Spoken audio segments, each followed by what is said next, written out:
time for the ride home in ENC. Yes! Yes! Yes! This is your 5 o'clock drive with Patrick Johnson. Holy mackerel! More news, more interviews, more ECU stories than you can shake a stick at. Hey, stop shaking that stick. This is the Patrick Johnson Show. Pirates win! Pirates win! On 94.3 The Game. All right, hello again, everybody, and welcome. It is the Get You to the Weekend Football Friday edition of the Patrick Johnson Show. Game week edition on this Friday. Don't have a practice or anything preempting us today, so we're here with you with a fresh edition of the program. Philip the Rep Pilkington is here. During the course of the hour, we'll talk to Ron Cook. He is the former Virginia Tech Hokie and the coach of the Farmville Central Jaguars, as they will take on Conley tonight on the high school grid. We have coverage of Row High football tonight. The Rampants will play my buddy Steve Brooks and Wilmington Laney tonight. That will be a game being played here in Greenville, and that will feature the comic stylings of the one and only Dylan Johnson, voice of the baseball Pirates, and my guy Stephen Walker on the commentary. I've got TV with Andrew Bays tonight in the Raleigh market. Big time, as you know. Big dollar. All right, Pilk, anything? Pilk, tell the folks about the coverage tomorrow. We'll remind everybody throughout the course of the show, but also at the end, but coverage tomorrow. Inside Pirate Athletics from 3 to 5 on 94.3 The Game, 94.3thegame.com. Pirate Game Day Countdown. Pirate Game Day Countdown. What did I say? Inside Pirate Athletics. That's Monday. Wow, Pirate Game Day Count. Thank you for paying attention because, all these shows run together for me. But yes, Pirate Game Day Countdown 3 to 5. Thank you, P-Man, on 94.3 The Game. So only local here in Greenville. Otherwise, you'll need the app or the website. And then network will take over on 94.3 The Game, 107.9, as well as all of our affiliates. And, of course, still on the website and the app at 5 o'clock. Are you going to be doing the updates on the network? Yes, I am. Okay. All right. So you can listen to Pilk give updates during the course of the game. All right, we're going to do a little Hold My Beer. Is intern Cecilia going to be with us? Is that the plan? She is going to be with us for segment. Okay. Are we doing segment 2, Hold My Beer? Have we decided? Yeah, I think the idea would be to do it segment 2. We'll save the Ron Cook thing for after that. How about that? Sounds good. Well, all right. I think we had a little... Well, you know what we do at the beginning of the shows now? It is the top 5 at 5. Here we go. This may very well be our last mission. Let's make it count. This is the Patrick Johnson Show on 94.3 The Game. It's impossible. Now some stories you may have heard. You ready? Or catch it for the first time. This is your 5 at 5 with the P-Man. Bill, give me a little volume. I don't know what goes on in there, but you're always a little lower. Oh, there we go. That's it. That's the sweet spot, baby. Oh, that sounds so good. It tickles my eardrums. I love it. All right, here we go.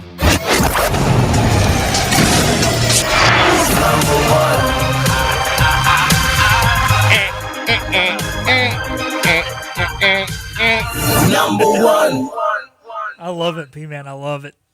The Pirates will open their home slate of games in the 2025 season tomorrow against Campbell. Earlier in this week, Coach Blake Carroll praised the Pirate Nation for the way they showed up in Raleigh a week ago and encourages Pirate fans to show up again for tomorrow's contest. A chance to be back in Dowdy-Ficklin Stadium to face an opponent, and our guys are fired up to play in front of our home crowd and watch Pirate Nation bring that same energy they brought last Thursday and they bring every time in Dowdy-Ficklin.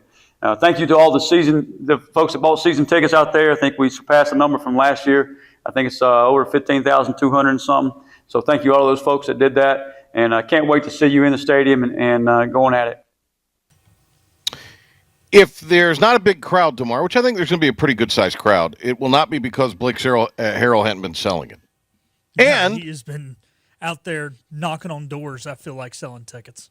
And then the other part of this is, obviously it would have helped had they beat NC State, but you still have the momentum, I think, coming out of the bowl season. You have an opponent you should beat tomorrow and should beat handily. To me, I need to see a couple of things. Dominance in establishing the run, a lot of points, and I'm not going to say a shutout because I think it's impossible to shut out opponents in modern-day college football unless you're at the tippy top of the podium and you're playing somebody who's at the very, very bottom or a non-representative FCS kind of deal. So I would like to see a below 2-touchdown situation tomorrow. You hold them to 14 or less points. I think you do those things, and we're back on track, and that is a successful home opener, in my opinion. I'm with you, Patrick. I like the 2-touchdown thing. I'm okay with the starters giving up one, and when we get the backups in, I'm okay with them giving up one. Scoring drive total, whether that be a touchdown or a field goal. So I either want to let up 6, 10, or 14. Nothing more than that. Yeah.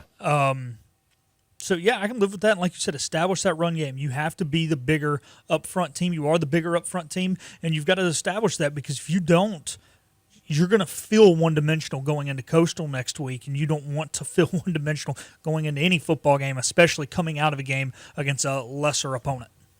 Yeah. So tomorrow, 3 o'clock, our coverage, 94.3 The Game, the IBX Media app, and then 6 o'clock will be the kick. Here's my thing. Not so much showing up tomorrow.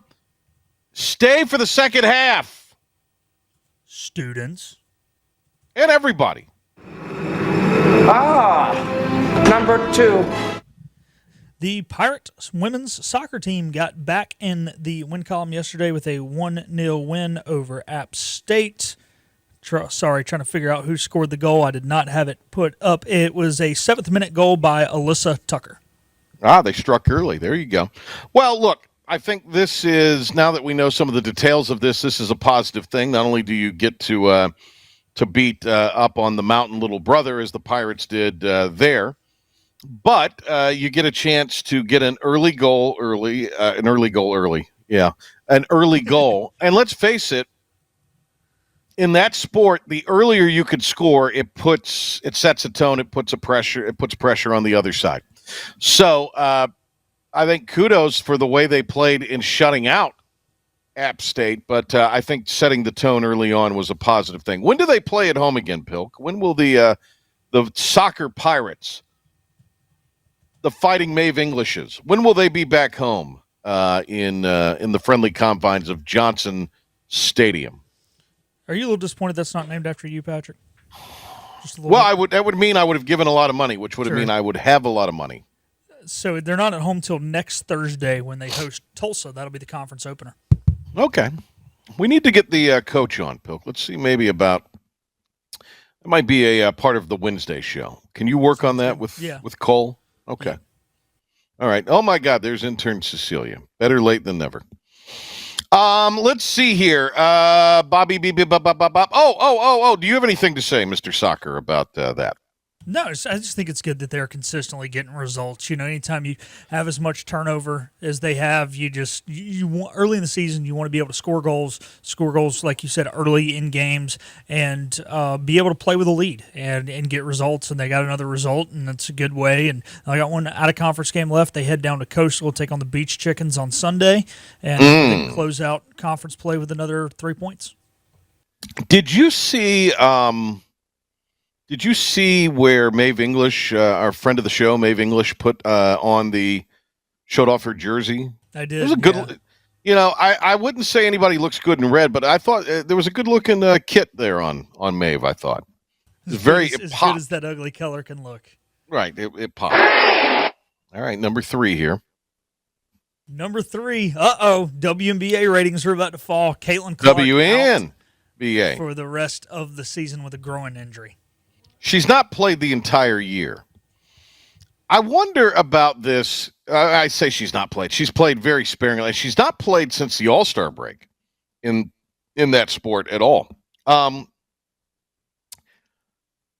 Obviously, they got this news fairly recently, or the indication was that was the case. But I'll be honest with you. As much as I enjoy the WNBA during the season, and I do, I'll watch the Fever play and kind of keep an eye on it.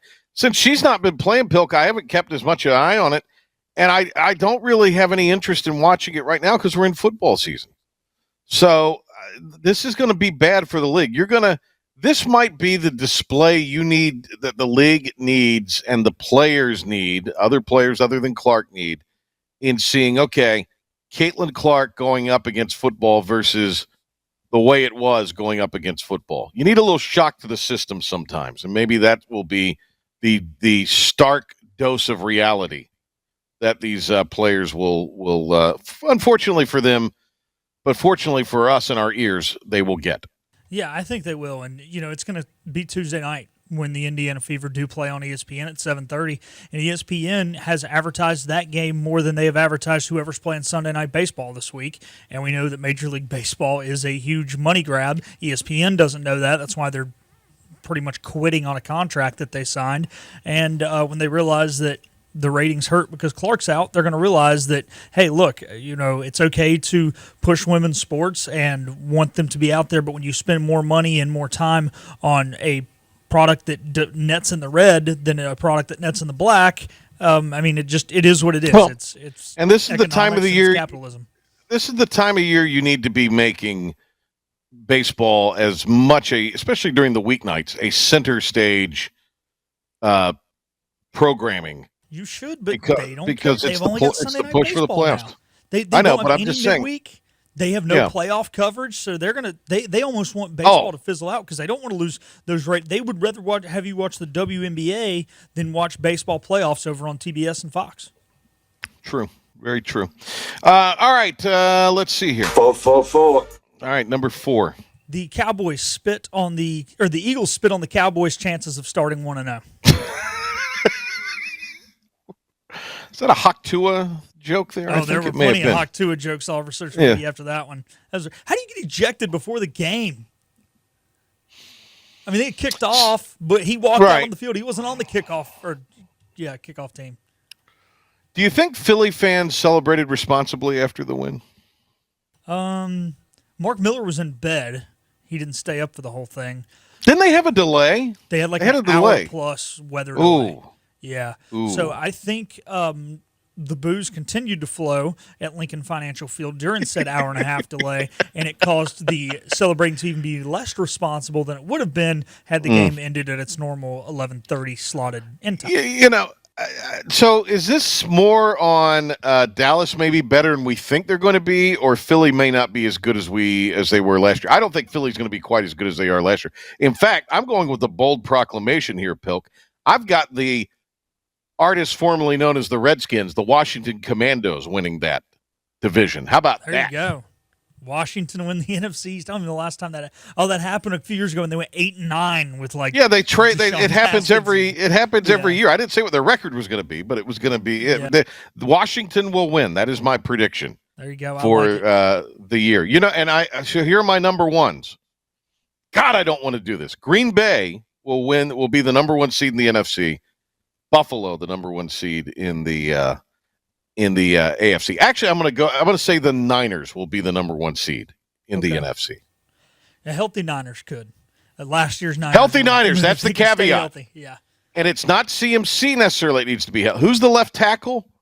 That Williams. guy needs to be healthy. Yeah. He needs to be Trey Williams. He needs to be healthy. Yeah. So I'm with you there. They do. And to answer your question, though, with the Eagles and the Cowboys, yes, the Eagles lost a lot on defense. They're going to take a slight step back. We saw it at the beginning of last year. They struggled out of the gate. I think Dallas is not a bad football team. We were worried whether or not Dallas could run the football. Some new starting offensive linemen, some bad tailbacks, and last night they had great holes for Javonte Williams, and he looked like rookie year Javonte Williams. So I think Dallas showed things that we were worried about, but Dallas is really not a bad football team. I mean, I don't see any reason they're not bad. They don't win 9, 10, 11 football games this year. They could be in the playoffs, you're right. They're not a bad football team, but getting off to an 0-1 start in what will probably be a 3-horse race out of that division is not ideal. It's not ideal. All right, let's see here. 5. Number 5. Last night, Astros outfielder Taylor Trammell had his bat confiscated by umpires after the game, after the Yankees protested the bat he was using.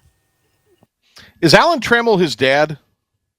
Yeah, that's a great question that I can look up, but don't know off the top of my head. Get intern Cecilia to do something today. She needs to earn her keep around here. Intern So, I think we've reached the point, Pilk, where the umpires, first it was trash cans. Now it's bats. I think there needs to be like a frisking of everybody on the roster for the Astros, right? They need to check every bat and check the checkers as John Thompson once said. We check the checkers.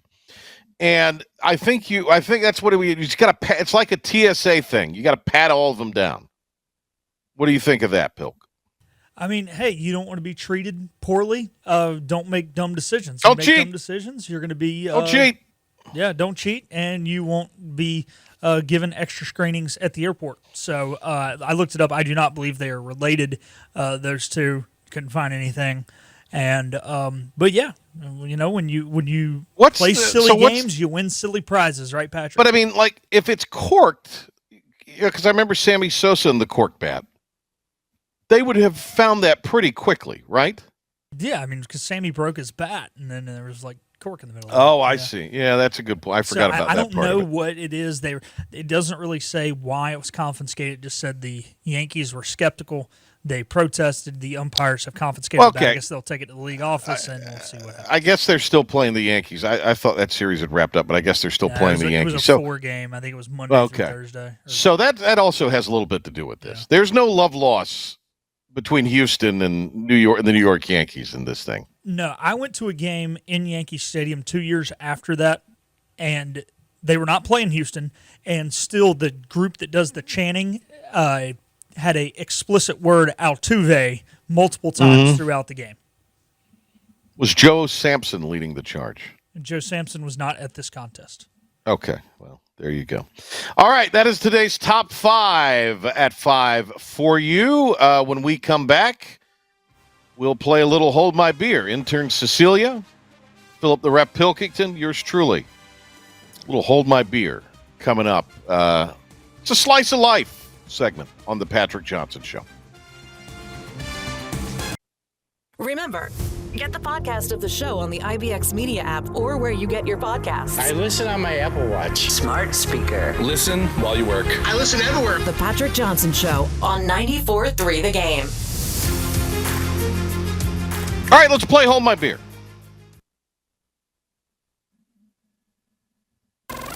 Do you have something you need to get off your chest? Get off your chest. I am not here for rage. I'm here for revenge. Did your favorite team blow another game? They are who we thought they were, and we let them off the hook. Or is there just something that's driving you crazy? I'm as mad as hell, and I'm not gonna take this anymore. It's time to let it all out. You have made me very angry. Very angry indeed. With another edition of Hold My Beer. Hold my beer. You know, the participants, at least 2 of them, myself, yours truly, Patrick Johnson, Philip the Ref Pilkington, and intern Cecilia, making her triumphant return to the Patrick Johnson Show. Intern Cecilia, who may work less than any other intern in the history of IBX Media, and that covers a lot of ground. Oh, my goodness. Don't throw her in that. Not true. When are you here? Never. I've actually already logged over like 70-something hours being here. This seems to me... Maybe you're just not here whenever I'm here. Like some fudged paperwork is what this seems like to me. This seems like some creative accounting is what this sounds like to me, to be honest with you. That's what it sounds... That's what it smacks of to me. I think we need to speak to your professor. That's what I think. Lord. Trying to get her in trouble already. 2 weeks. All right, it's I know, 2 weeks and you've done 70-some hours? Yeah, from like over the summertime too. Pilkington doesn't even claim to work that many hours in 2 weeks. In 2 weeks, yeah. Or in a week. Yeah, all right. Not in a week. Let's, you know the rules. It's, you say, hold my beer, and it's kind of what grinds your gears, something that maybe is irking you in the world. It doesn't have to be sports, but it's fine if it is. Who's going first here? I got to figure out mine. I've narrowed it down, but I don't know where I am on mine yet. So, Pilk, do we need to let intern Cecilia go first, or do you think you should go first? Ladies first. Okay. Intern Cecilia, I understand, has multiple hold my beers. As long as you don't get us sued, I don't care what you do, intern Cecilia. So just don't get me sued. I don't want to be sued. So now that school started, I feel like I do have a couple of hold my beers. Okay. My number one spot right now is the boys who ride electric scooters to class. I'm making my hike to class, and I see some dude just zoom past me. All I'm thinking is, you should be walking right now. Do they have a horn when they blow by you? Is there a horn like so they don't run over you? But they don't. Yeah. I've gotten like so close to being clipped by like an electric scooter rider before. And I'm just waiting for the day. And every time, and it's just specifically guys riding it that really irks me, because I'm like, why can't you walk? Are the guys, would you say, a little on the heavy side? No. I feel like it's like able-bodied people who could walk. Okay. I don't know. Something about it just irks me. Is it a flex? Is it a flex of any kind? I wouldn't say it's a flex at all. Boy, look at her face when we said, is it a flex? She was like... what it is it's people who want to sleep as long as possible, so they get on these things and they hit them at full throttle. That'd be the thing. If they just casually like rode them to class, just kind of weaving in and out, going slow, it wouldn't be a big deal. But they come like flying by you and they expect you to like get out of their way. People do. I'll be leaving a Panthers game in downtown Charlotte and people are doing it. She is totally validated for this point. Thank you. Thank you for validating. All right, that's your first Hold My Beer. Yes. Dorks on scooters. What is the second Hold My Beer?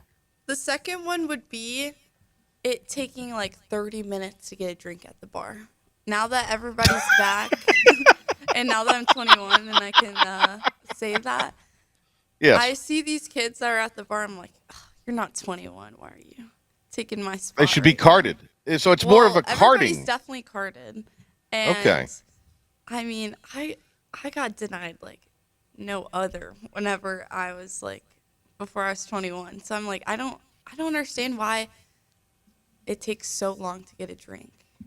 And how about intern Cecilia telling on herself here on a little bit on the Patrick Johnson show without coming out and actually saying it. Right. That was very wisely selected there, and I thought intern Cecilia was such an innocent child, but no. So intern Cecilia, here's the issue. This goes back even to my day, and this is why I always never really liked going to the bars. And my brother had an innate ability to get in cozy with any bartender in any city in these United States in any bar. He just has that sort of likable personality. He would always befriend a bartender, and so the bartender would always get him drinks in a rapid manner. And I'll tell you, he went to school in Wilmington. He came up to Greenville one time and actually knew the doorman at the Greenville bar that we were going into, or the club we were going into, or whatever it was. And that allowed us to jump the line because they knew my brother. Our group was ahead of him. We walked in. They were like, no. And my brother came up, hey, and he got us in. He got us in. And I'm not going to – I think the statute of limitations is off of this by now. But my brother would somehow wrangle free drinks for himself and perhaps others. I mean, so maybe you need to get in with a bartender or two. I actually have pretty, big group of connections. I think like having connections is the best way to go. Because I used to work at Cuccinelli's for a while last year. And I worked the late night window, so every night when I'd get off, if there's some extra pizzas, I'd bring them to all the bouncers at the bars and like Omar's and all the like the insomnia cookies, and I would just be like, "Hey, me and my friends are coming here tonight. Please let us in." So you'd bribe them with food. That's smart. It is. That's smart. Resourceful. So you're a resourceful sort. Why don't you figure out a way to circumvent the 30-minute wait? It's just like. It's so packed and she's so short. They don't really see her. It's hard. How to get tall up are you, there. intern? I thought she was tall. Are you not tall? No, I'm like 5'2"3/4. I thought you were like 5'10" or something. All right, well, that was Courtney. It was fun. That was Courtney, our intern, who was really tall. Oh, okay. Well, I think that. I think you got to find a way to get around this, and I don't know how you're going to do that because you don't have access to the free food necessarily anymore. You're working in a little different spot. I just need to pregame a little bit harder before I go, so that 30 minutes goes by a little bit faster. Just don't get on a scooter and go to the bar if you do that. Just stay off the scooter as long as you don't do that. All right, so those are two valid a window into young people. Hold my beers there, Pilk. Yeah. What do you got? I'm going to build off a point I made on the show the other day. Hold my beer. commercials on the Red Zone channel. You knew where this was going. I am not getting 7 hours of commercial-free football on Sunday, which when I paid for this junk, they said it was going to be 7 hours of commercial-free football. They lied. They're a bunch of liars. This is horse duty, and now we got to listen to commercials when Scott Hansen is trying to show me every touchdown from every game on every Sunday. This is terrible. So how much is the It is false advertisement. What is the service now? How much does it cost to get that now? Well, there is ways to just get the Red Zone channel. If you got the package and everything in YouTube TV, dude, it's like $400. What? Yeah. And they're wait a minute. This is ESPN, or does the ESPN thing start next year? I think the ESPN thing already started. That's why Rich Eisen went over to ESPN. But, right. But I'm saying the Red Zone on ESPN on that. Oh yeah. I don't know, but it's part of the Sunday. It's still part of the Sunday ticket deal right now, and the whole Sunday ticket deal is like $400. But they're going to show commercials on the. There's a lot of murkiness with this. Do you notice that? There's like a lot of shenanigans going on and murkiness with all of this. I wish I had gotten the clip that I had. Let me see if I could find it. Maybe I can work on this here while I do hold my beer. Do you have anything? What do you have to work Sundays, intern Cecilia? Your other job? If I work breakfast, yeah, but I always say no to breakfast. Are you going to the game, intern Cecilia? Yeah, I'll be at the game Saturday working for you guys. Working? But are you going to the game after? Like, are you going into the stadium and all that good stuff after? Press box? Yeah, she's going to be in the press box with Dom. What? She's not going to be hanging out in the boneyard? No, unfortunately not, but I'm excited. I think it'll be fun. So you're all in on the entree into the world of media. I'm trying. I kind of made her understand. Go. William got tickets to State in Virginia, so William dipped off work this week. So I was like, oh, you got to help Dom. Have fun. Go to the press box. William, our guy intern William, by the way. He's a worker. He needs to be an intern. William probably is. I got a question. He really must be a glutton for punishment. I think that thing is going to be pretty rough. It could be. State, Virginia. That's a pillow fight right there, I believe. I mean, Virginia looked good last week, but I don't know how good the Beach Chickens really are. I don't know how good Coastal is. I am possibly pulling the double pilk. I've got relatives in from Illinois, so I'm going to the Illinois-Duke game with Coach. I'm sitting in the club level, of course. Dang, thanks for the invite. Making me work. The only game in the state that's worth a crap on Saturday. And then the plan is to come back and go to the game that night in Greenville. Okay. I haven't done the double in many, many a moon. I'm going to try the double. You can do it. I mean, noon and then 6. Yeah, I mean, timing-wise, it all works out. You need a parking pass? Yeah, I probably do, yes. All right, I got you. I probably do. Yes, very good. What are we doing on time here? I really don't have a hold my beer. We got about 4 minutes till we need to call Ron. All right. Well, Cecilia took 2, so that'll count as my 1. Wow, I agree with It Cecilia. was your idea to do the darn segment. You're going to opt out. I don't really have a gripe. I got a call from a telemarketer call earlier today, and they claimed they were from some business, and were we speaking to Patrick Johnson? And I said, well, what's the nature of your call? Because it was one of those, it didn't come up as spam, and it seemed fairly legitimate, although the town and the number. And they told me, and I said, well, we can't discuss this business matter with Patrick unless we know we're talking to Patrick Johnson. And I was like, well, why would I discuss my business with you? I don't know who you are. What's the name of your company? And they told me. I said, that frankly sounds made up. I thought we were doing something about these calls. I thought this alleged eternal candidate, attorney general in this state, was doing something about these calls.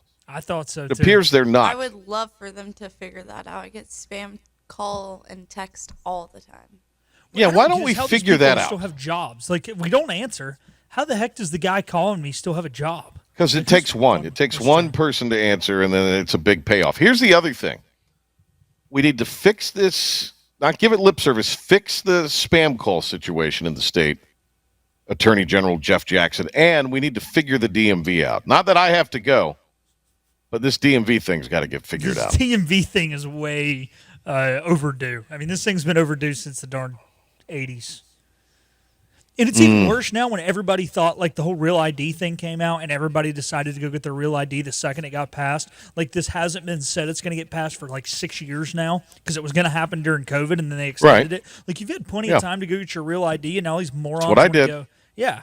Which, I mean, Did it's it your earlier. fault if you want to go around that time. But what if you're just somebody who was due up for a license renewal That's what I did. I was due up for a license renewal, and I went ahead and got the Real ID. Yeah. But I made my appointment, and I waited wait a few whenever months. You went in?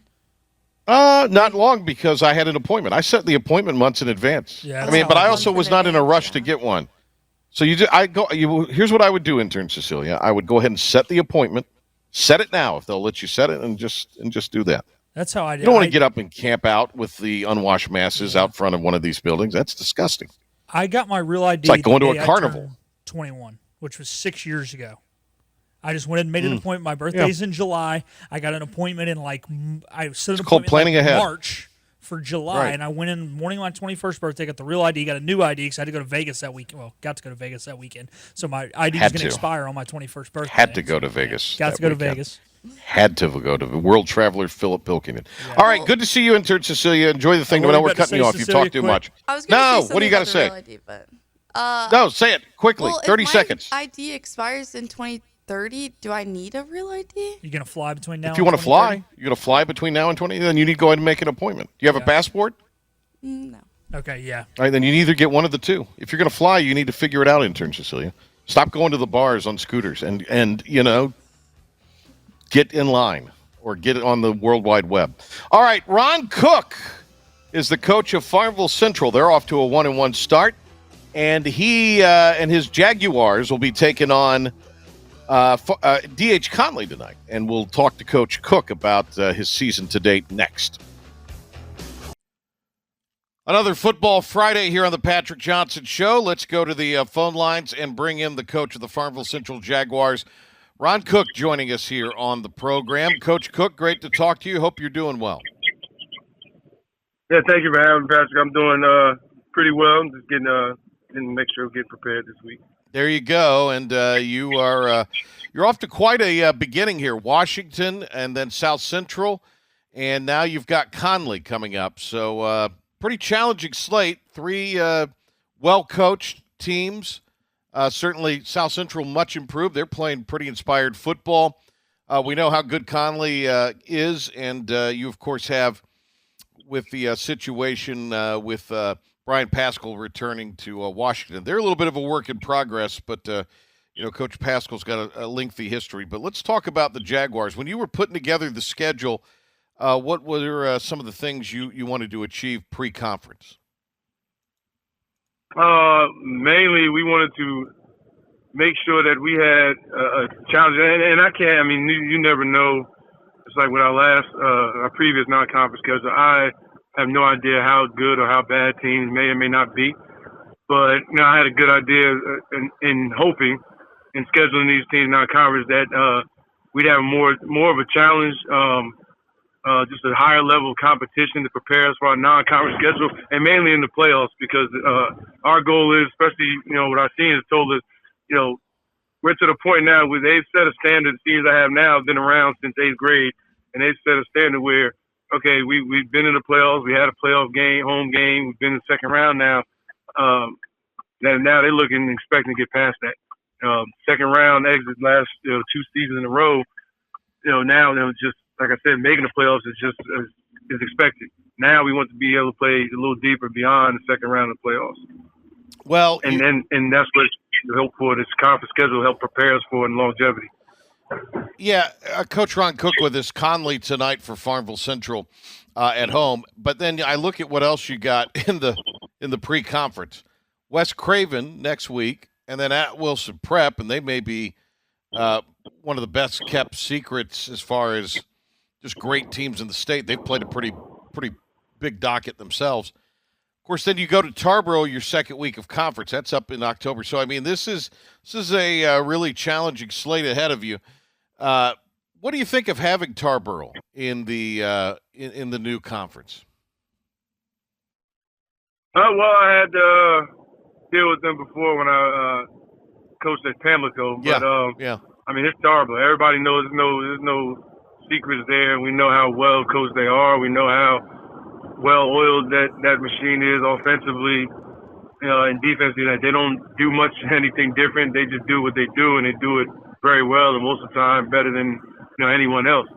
So I mean, that just expected. Like I have my boys and families, you got to go in there. You got to play Tarbell, just expecting to play hard and minimize your mistakes as much as possible, because they're obviously one of the teams that will capitalize over the smallest things, if you mess up, if you put a ball on the ground, things like that. So it's going to be, when we get to that point, main thing is going to be for our guys, which I think they'll be able to handle, is just focusing on doing the little things right, and just playing them tough, just playing hard and not, just giving a full effort for 4 quarters. Coach Ron Cook, Farmville Central Jaguars, on the line with us here. When you look this week to Conley, what do you see from the Vikings that will be a real an area that you'll need to succeed in order to compete and ultimately knock them off? Well, I think they'll be the best team we played so far. I think they'll be the best all-around coach team. You can see on film, they're very well coached on defense, very disciplined. They have two inside linebackers are pretty good, not very big, but they play downhill. They get downhill right away, in a hurry and with violence. And offensively, I think they got a good athletic quarterback. They got some offensive weapons there, and they look like they want to throw the ball out, but they will run, and they can run the ball. If you don't stop the run, we got to do our job there first and making sure we stop the run, or they won't have to put the ball in the air. So we have to play a lot better than we did in the last 2 weeks, including the win at Washington, but definitely much better than we played at South Central. We put the ball on the ground 6 times, and 2 of those resulted in touchdowns for South Central. So we do that, and I exactly what I told my players. We do half of that against Conley, we're going to get blown out. Just be honest. So I think we definitely can compete with them. I think our guys can handle it, especially the senior class. But we have to start playing up to our standard of football. Is what I also tell them. That, we haven't really played Farmville Central football as of late yet, especially on the offensive side. Our defense has actually been playing pretty well. Offensive, we just haven't been finishing drives and putting up the points that we should be.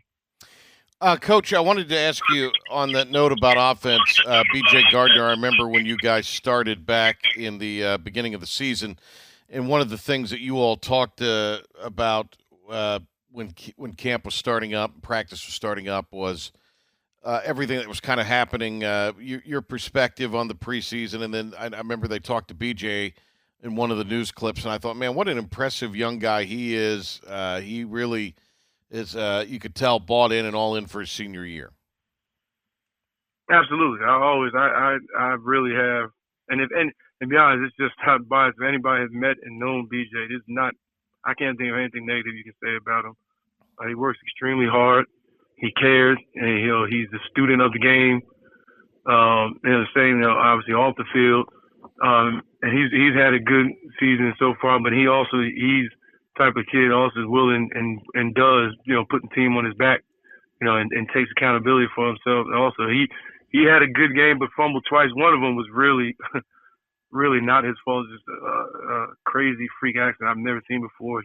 Our first drive, which we should have scored, and it probably would have been a touchdown if this happened, he pulled the ball out on the option play, and the defensive tackle from South Central was going to tackle the dive.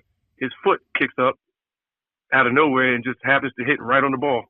And that was our first fumble.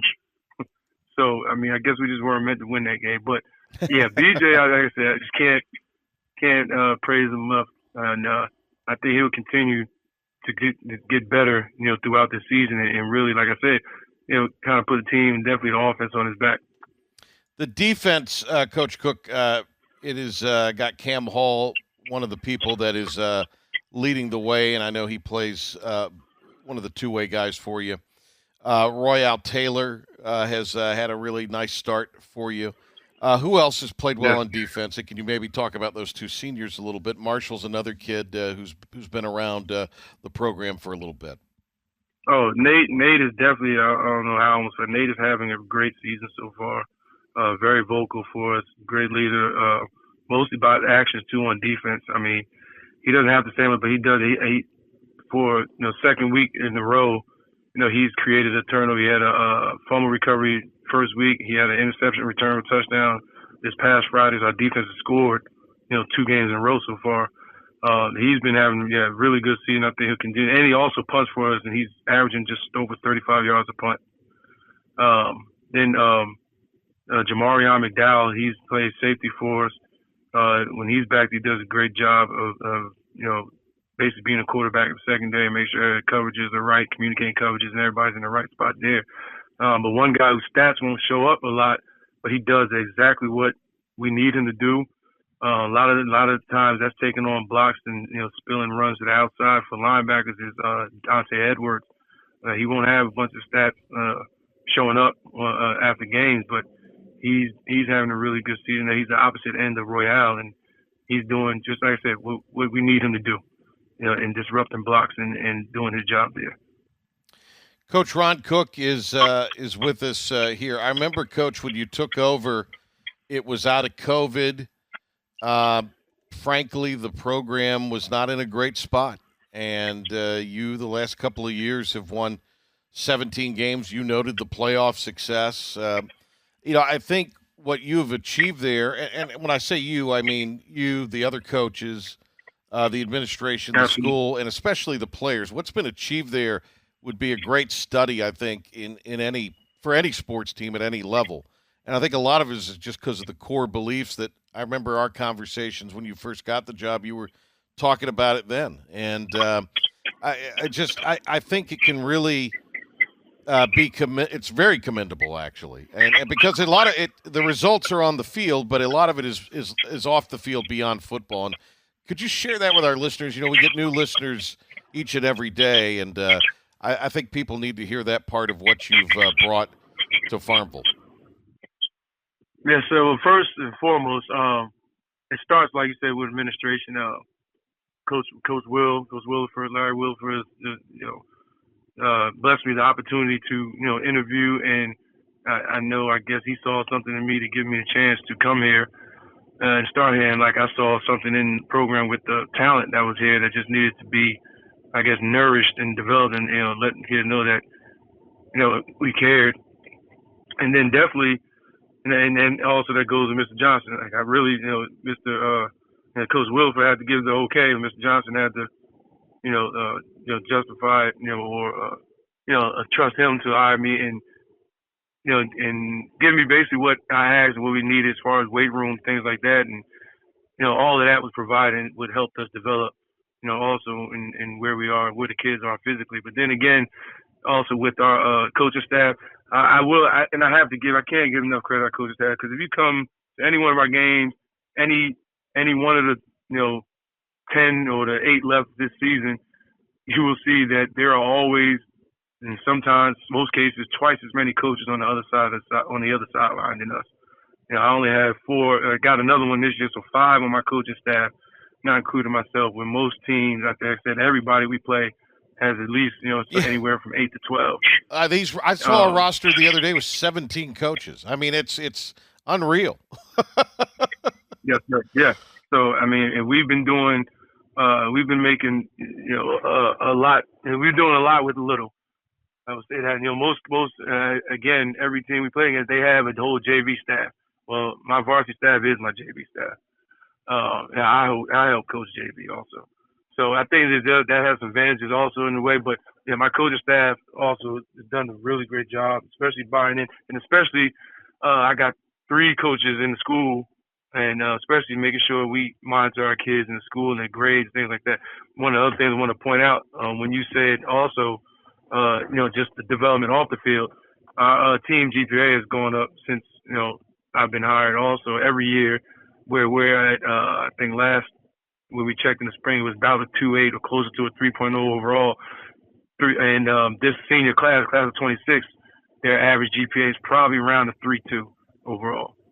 So that's another thing I'd like to just point out, to listen to anybody else, that we focus on, because most of our kids are not going to play college football. Right. And this will be the last time that they put on uniform.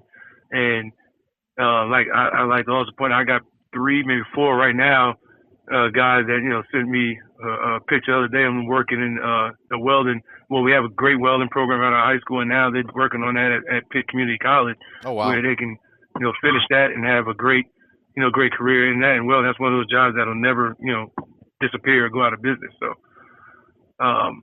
just everything, like you said, is just have been able to have great people around me and that bought in to the vision that I had for the program and for our players, and to continue to nourish that and continue to build that every year. Because it didn't just happen, just have 2021 or 22 seasons. We made the playoffs. That's good. Now we have to keep pouring into these kids every year. We have to keep, developing these kids and encouraging them. In middle school to come up, like this freshman class we have from middle school this year.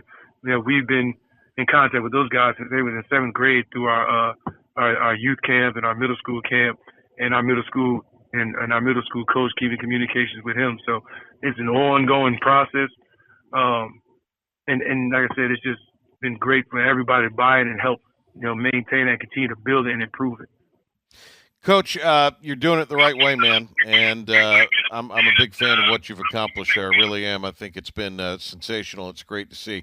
Congratulations on the success you've had. I hope it's going to be even more successful this year in Farmville, and best of luck against Conley tonight.